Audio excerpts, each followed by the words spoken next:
This is something that I think that Boone has to own. When a team doesn't hustle, when a team plays with its head up his butt, manager has to take the hit. He's got to make sure, whether he does it publicly or not, make sure that they are playing hard.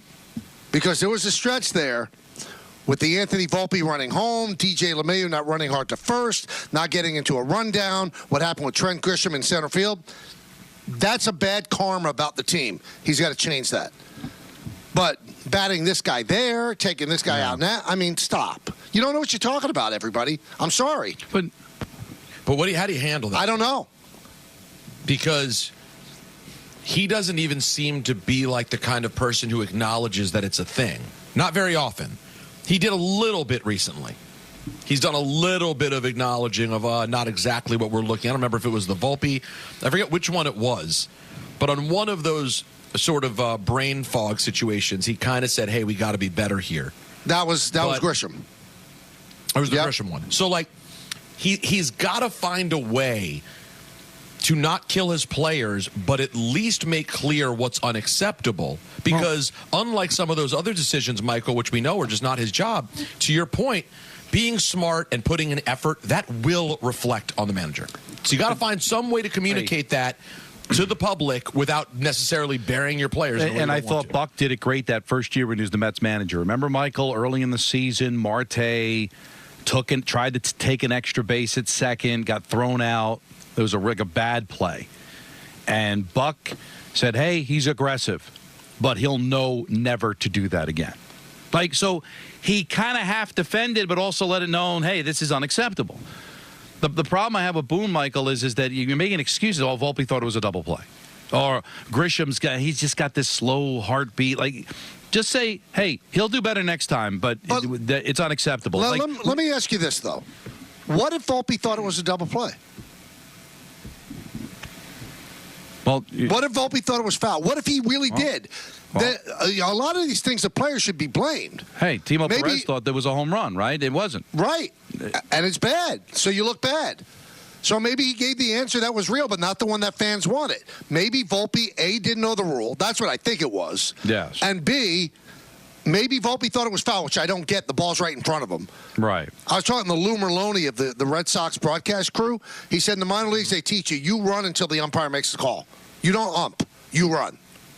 So if you thought it was foul, unless you saw the foul call, you got to keep going. See, that's what I brought up with Peter yesterday, Michael. I get that in the 21st century, you got to be, really sensitive to the players, and you can't be old school Bill Parcells, Woody Hayes. I get those days are over. But is it to the point now you can't even criticize a player publicly?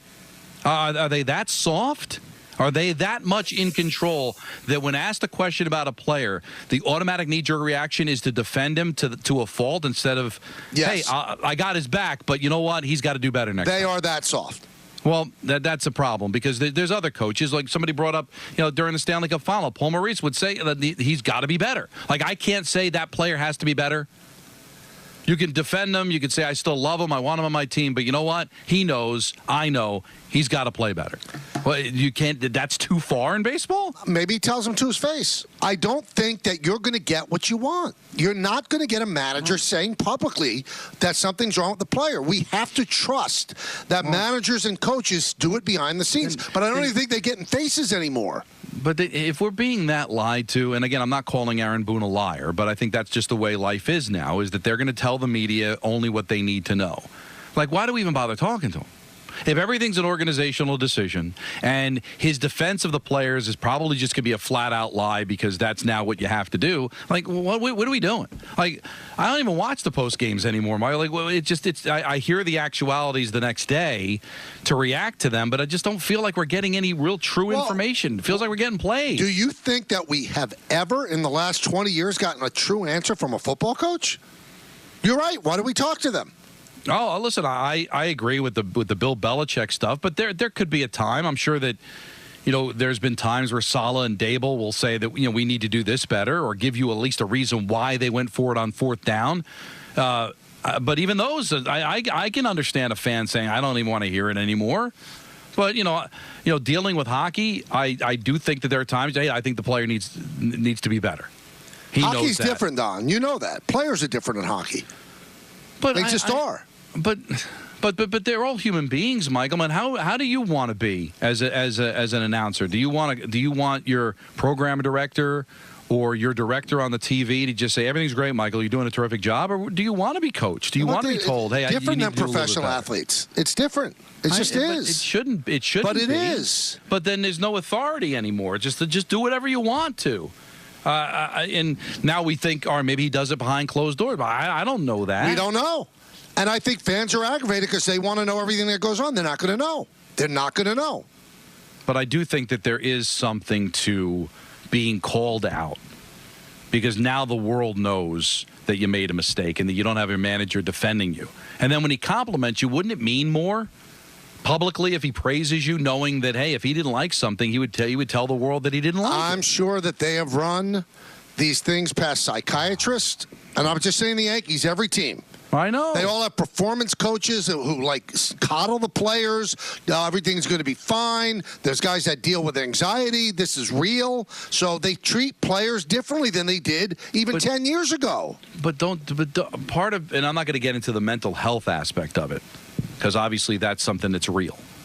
But isn't part of being a professional athlete to be able to take it? No, they don't think it is. Well, then maybe I have to question exactly how professional you are.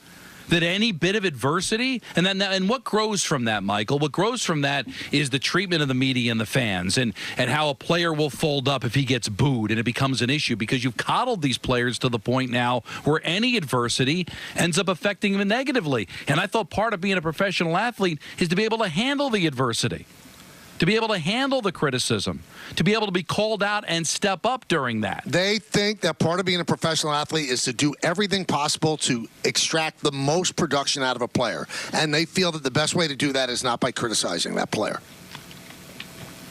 But the fans don't want to hear it. Fans don't want to hear it. I'm just telling the truth. This is what's going on in sports right now. Every team has a psychologist.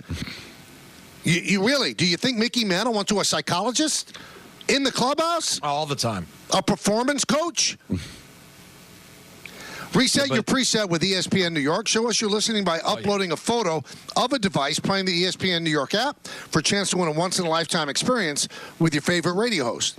Head to the contest tile on the ESPN New York app to enter. This week's giveaway is a visit to the broadcast booth to visit me on Thursday, August 22nd. Keep it locked in all summer long for more great experiences. I guess the frustrating thing for me, Michael, as a fan, is that all the stuff about the pitch limits, and because we don't want anybody to get hurt, guess what? They still get hurt. Let's protect them. Let's not be negative around them so we can get the best out of them, and they still fail.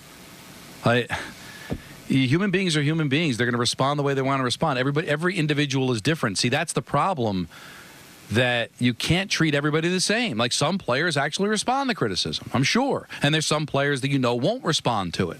You can't treat everybody the same, because that's not how human beings are. I'm sure they don't treat everybody the same.